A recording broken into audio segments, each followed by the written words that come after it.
Well, it's hard to tell. Most of the journalists are not allowed to go around, and when they are brought around, they're inevitably taken to crowds of pro-Gaddafi supporters who are chanting the same slogans over and over again. But it does, in many ways, deflate some of the enthusiasm of the government supporters, pierces the kind of wall of happy talk that has been erected for days and days now. Libyans have been told that, in fact, the international community was with them, except for France and England and a few other countries, and that there was no chance of international intervention. And elsewhere in Libya, we have heard reports that shelling is continuing in Misrata. I understand, as you just said, it's very hard for journalists to operate in Libya at the moment, but can you update us at all on that?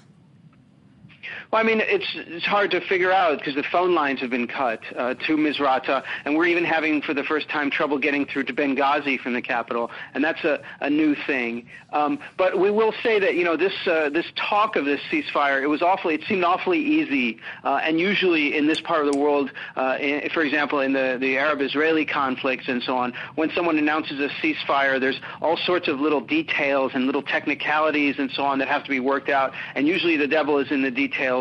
And people, let's say, are very skeptical about the sincerity of this ceasefire.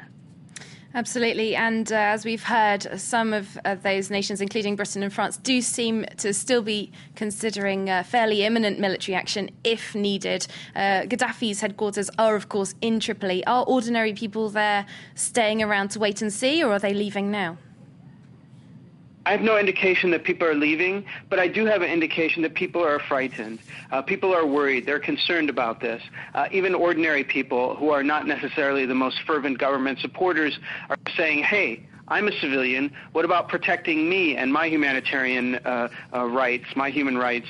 Meanwhile, the UN Security Council is talking about protecting the rights of people who are armed and taking up an insurgency against the government.